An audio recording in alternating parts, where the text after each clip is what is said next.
एक बात मुझे याद आ गई, बाकी तो सारे लोग राजनीतिक लोग देश संविधान और वो बचाने में लगे ही हैं, तो उनको मेरी शुभकामनाएं। मुझे एक प्रैक्टिकल बात याद आ गई, ये काम आएगी कांग्रेस के भी और सपा के लिए भी अगर गठबंधन हुआ और मायावती जी प्रोजेक्ट हुई, वो बता दें, बाकी तो ठीक ही है। 66 विधायक, अशोक यादव जी 66 विधायक बसपा के थे यूपी में, क्या? और 176 थे कल्याण सिंह की पार्टी के, क्या? उन्होंने समर्थन दिया, बहन जी मुख्यमंत्री हो गई। C1/11 नंबर नोट करो, C1/11 शाहजहां रोड, क्या? यहां रहते थे काशीराम जी बहन जी। मुख्यमंत्री होने के बाद वो आई, तो सोचे 176 का समर्थन देने वाली पार्टी, जिसकी बदौलत ही मायावती सरकार में टिकी थी, अन्यथा तो 1 मिनट में हट गिर जाए। भाजपा के 2 सांसद लोकसभा के, पांडे जी मैं नाम नहीं लूंगा, टेलीफोन करिएगा नाम बता दूंगा, क्या? उसमें एक तो रहे नहीं। अब गर्मी का महीना, चिलचिलाती धूप, मैं पहुंच गया मिलने मुख्यमंत्री से।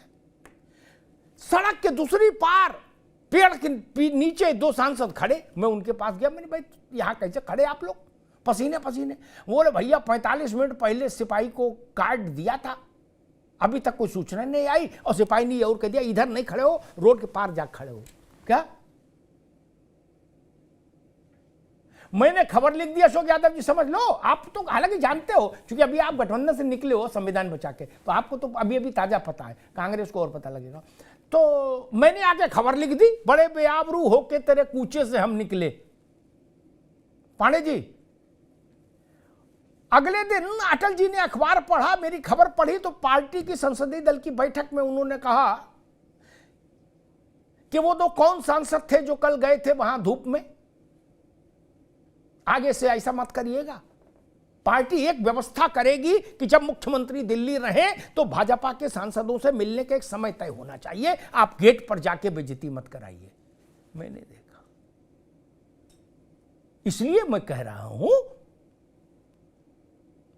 हकीकत तो हकीकत है ना मित्र, उसको लफाजी से थोड़े ना बदल सकते।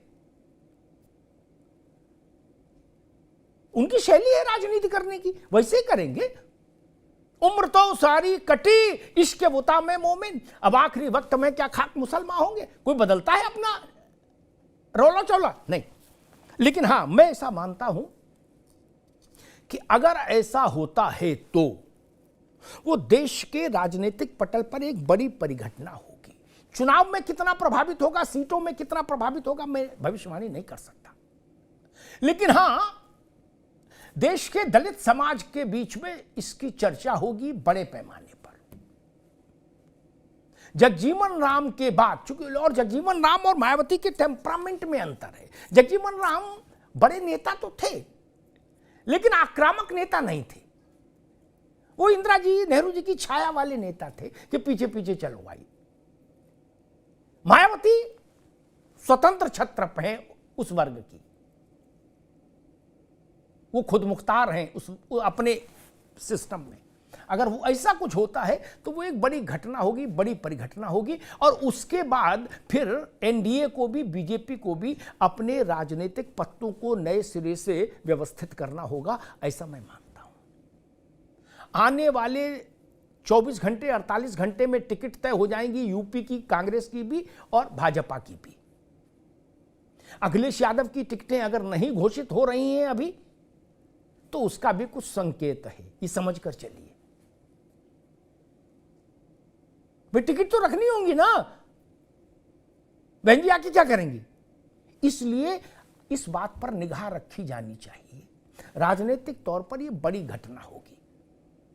रिजल्ट क्या होगा जनता जाने, जनता मालिक, लेकिन घटना बड़ी होगी कि देश में कोई दलित समाज का नेता एक बड़े वैकल्पिक गठबंधन, मैं ये नहीं कह रहा हूं कि गठबंधन कितनी सीटें जीतेगा, लेकिन भाजपा एनडीए के विकल्प में इंडिया गठबंधन ही है ना राष्ट्रीय फलक पर, कम ज्यादा जो मानिए आप, उसके कैंडिडेट के तौर पर मायावती सामने होंगी। ये देश में आजादी से अब तक के दलित चेतना के लिहाज से बड़ा क्षण होगा, बड़ा पल होगा। धन्यवाद।